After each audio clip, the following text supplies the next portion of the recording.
Itong si Ralph Rufo ay bali among the first 5 ay pumapangatlo po siya. 20.45 seconds ang kanyang tinakbo, no? Siya ay pang-5 dumating, pero as of the running ng ating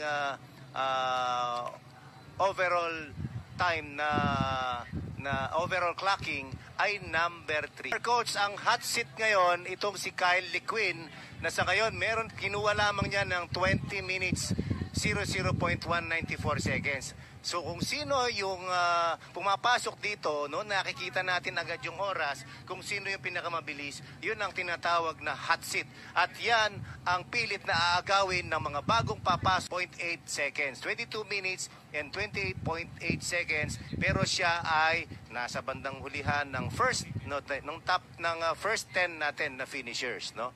Hindi 20 minutes. Pero itong si Phil Angelo Umbale, 11.19 seconds lang ang kanilang time difference, ha? Yes, Coach. Again, we are expecting 2 more riders. Nagbabakbakan sila, no? As if the stage win, as if the stage win is at stake, no?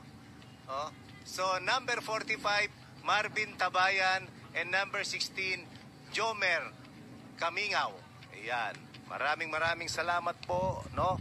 At sa mga taong nag-aabang dito sa gitna ng initan, ay naghihintay sa ating mga riders. Yeah, pumasok na nga, no, ang ating dalawang rider dito.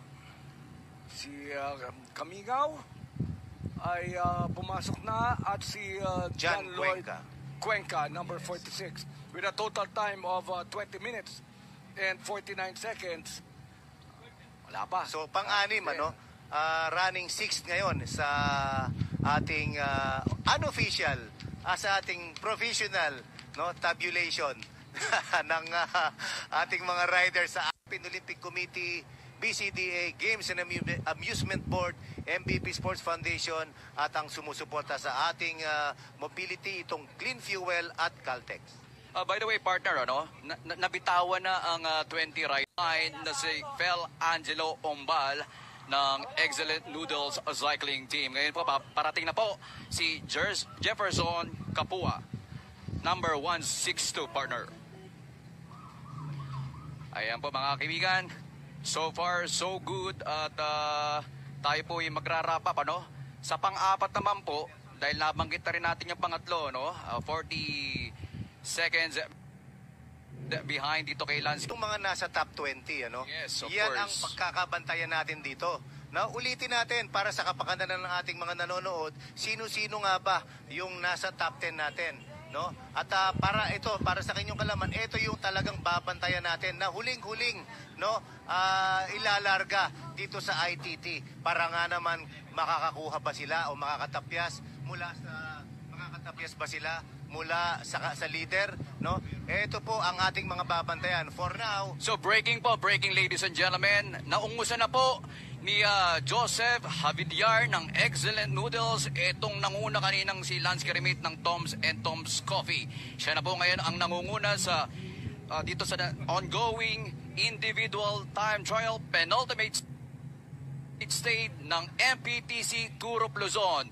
Si Kermit, Lance Kermit po ay behind na ng 2 seconds, katulad din ng kay Lequin, ano? 2 seconds behind na kay Joseph Javidiar. Lance Kermit behind by 2 seconds and 18 milliseconds. Itong si Kyle Lequin, 2 seconds and 34 milliseconds. Yes, parating na po Daniel Fariñas and John Villanueva, partner. Actually yung mga seconds na yan, parang mga ubo lang yan, ano?